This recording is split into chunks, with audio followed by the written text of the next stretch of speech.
Indonesia menantang semua negara yang ada di atas level diri sendiri.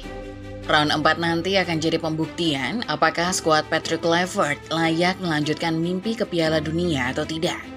Saat masyarakat dibuat gaduh oleh bisa tidaknya sistem baru dari Kluivert, adakah yang sadar Indonesia punya kekuatan utama yang sedang bangkit? Saat Martin Paes sedang dalam masa pemulihan, Emil Audero muncul bak pahlawan. Aksi heroiknya bersama Cremonese sukses membuat Serie A berdecak kagum. Indonesia kini punya dua opsi kiper yang sama tangguhnya. Akankah ini menjadi keunggulan Garuda menantang Irak dan Saudi Arabia nanti? Starting 11 Moment kali ini akan membahas sanggarnya kiper Indonesia jelang laga round 4 kualifikasi Piala Dunia Zona Asia. Bagaimana Indonesia bisa memanfaatkan keuntungan ini untuk membabat Arab dan Irak? Simak selengkapnya.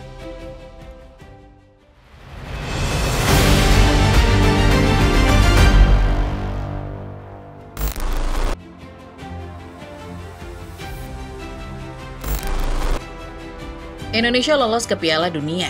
Kalimat itu tampaknya masih terus terngiang di benak seluruh masyarakat Indonesia. Maklum, ini adalah periode terbaik skuad Garuda melangkah ke ajang 4 tahunan paling bergengsi itu. Setelah sebelumnya kita cuma bicara bagaimana caranya juara AFF, perkembangan pesat kini membuat Indonesia berani merajut mimpi ke Piala Dunia. Di round 4 nanti, Indonesia seolah sedang menjalani mission impossible. Lawan-lawan yang akan dihadapi JSS dan kolega adalah lawan-lawan yang lebih hebat. Semuanya punya peringkat di jauh lebih tinggi dibandingkan Indonesia. Irak, negara yang cukup sering berjumpa dengan Indonesia, punya ranking 58 dunia. Sementara Arab Saudi adalah tim yang punya ranking 59. Skuad asuhan Hervé Renard juga sangat berpengalaman, mengingat mereka adalah langganan Piala Dunia. Kalaupun Indonesia gagal, masih ada jalur round 4. Namun, seperti yang dikatakan di awal, ini adalah mission impossible buat skuad Garuda. Kalaupun Indonesia lolos via round 5, misi skuad Patrick Kluivert tetap tak mudah. Indonesia adalah negara dengan ranking FIFA paling rendah di round 4. Apalagi kalau Indonesia sampai maju ke playoff, Indonesia berpotensi menghadapi lawan yang lebih kuat dari benua lain.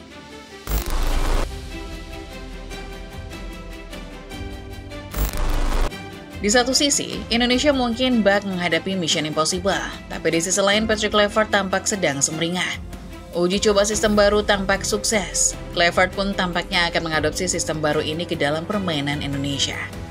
Di laga uji coba melawan Taipei dan Lebanon, Kluivert menguji coba taktik 4 back. Skema baru Kluivert menghasilkan 2 skor berbeda. Satu menang 6-0, sementara satu lainnya berakhir imbang 0-0. Kluivert mengatakan kalau taktik ini yang ia ingin terapkan di timnas Indonesia. Mantan striker Barcelona itu menyebut para pemain memahami dengan baik skema barunya. Untuk itu, ada indikasi taktik 4 back akan diturunkan melawan Arab Saudi dan Irak. Taktik yang digagas Kluivert sebetulnya berpotensi menghasilkan identitas baru. Indonesia tak lagi dipaksa merasa inferior alias lebih kecil dari lawan. Pasalnya, orientasi taktik Kluivert ini adalah menyerang. Khas total football yang dipopulerkan Johan Cruyff. Namun setiap taktik menyerang praktis membuka celah di area pertahanan. Di laga uji coba, celah itu beberapa kali diekspos oleh Lebanon dan Taipei. Kluivert boleh optimis taktiknya bisa dipahami pemain. Tapi masyarakat Indonesia sedikit banyak was-was. Mengingat terakhir kali Indonesia memakai taktik 4 back, hasilnya malah kena bantai 5-1.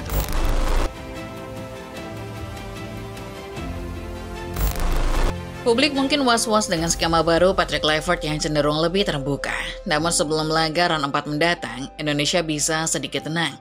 Pasalnya, salah satu kiper skuad Garuda sedang top perform di kompetisi papan atas Eropa. Ya, siapa lagi kalau bukan Emil Audero.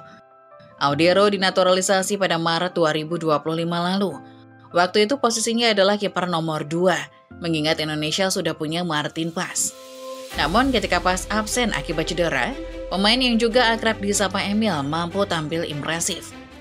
Di laga kontra Jepang, Emil menjadi satu-satunya nilai plus timnas Indonesia. Penampilan gemilang berlanjut dengan catatan 2 clean sheet melawan Bahrain dan Tiongkok. Kini, setelah meninggalkan gegap gempita jeda internasional, Emil kembali bersinar. Tidak salah, klub promosi Cremonese meminjamnya dari Como. Emil menjadi salah satu faktor catatan apik skuad asuhan Davide Nicola. Cremonese kini belum kalah sepanjang 3 laga awal.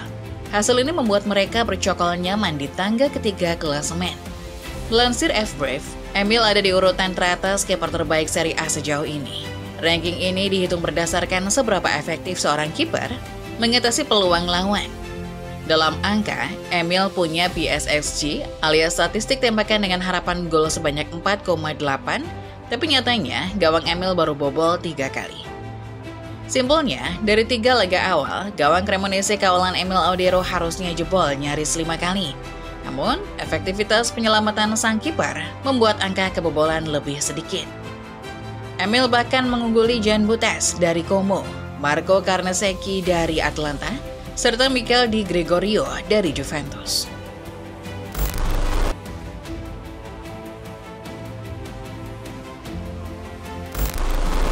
Kehadiran Emil dengan statistik yang luar biasa tentu menjadi kabar gembira.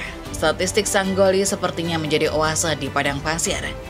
Martin Paes sejauh ini masih diragukan tampil, tapi masyarakat Indonesia tak perlu khawatir, karena ada Emil yang siap sedia.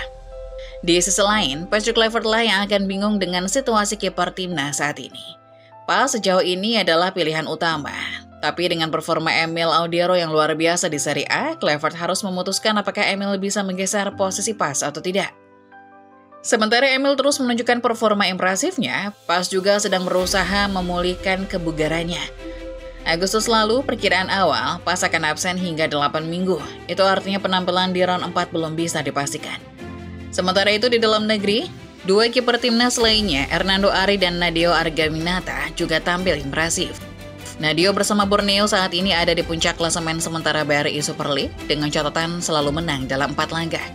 Sementara Hernando dan Persebaya yang baru menaklukkan Semen Padang duduk di urutan ketiga. Secara statistik, timnas Indonesia punya kiper yang menunjang.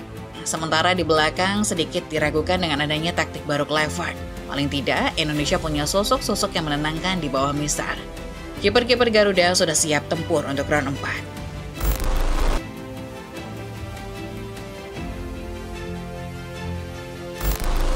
Indonesia akan dipusingkan dengan segala hal di round 4 nanti. Cedera Martin Paes dan Ole Romani serta taktik baru Kluivert menjadi satu hal yang perlu diwaspadai dari segi teknis. Di sisi lain, Indonesia juga menghadapi tantangan non teknis. Main di kandang lawan jelas bukan perkara mudah buat skuad arahan Patrick Kluivert. Terakhir kali Garuda sambangi kandang lawan, Indonesia dihajar 6 gol tanpa balas. Skuad Garuda tercatat tak pernah menang ketika berlaga di luar markas sendiri. Di sisi lain, faktor non-teknis seperti wasit juga akan sangat berpengaruh. PSSI sebelumnya sudah melakukan protes karena AFC menunjuk wasit Kuwait sebagai ofisial. Protes ini rupanya tak digubris, AFC tetap menunjuk wasit Kuwait untuk memimpin laga versus Arab Saudi. Padahal Kuwait masih satu regional dengan Arab. Sementara untuk laga kontra Irak, wasit yang akan memimpin adalah Manning asal Tiongkok. Memang, wasit ini bukan wasit serumpun Arab atau Irak. Tapi Manning terkenal karena kontroversinya memberikan 3 penalti yang memenangkan timnas Qatar di final Piala Asia 2023 silam. Akhir kata, round 4 bukanlah laga yang mudah. Indonesia dihantui sejumlah masalah jelang lawatan ke Arab Saudi. Tapi dengan kondisi kiper, terutama Emil Audero yang makin impresif, setidaknya keyakinan untuk lolos harus tetap ada. Nah, menurut kalian sendiri gimana football lovers? Bisakah kepiawaian Emil mengantar Indonesia lolos ke round 4? Komen di bawah ya! Like video ini kalau kalian suka, subscribe channel Sorting 11 Moment, dan jangan lupa nyalakan notifikasinya, supaya kalian bisa terus update info terkini seputar sepak bola setiap harinya. Terima kasih dan sampai jumpa.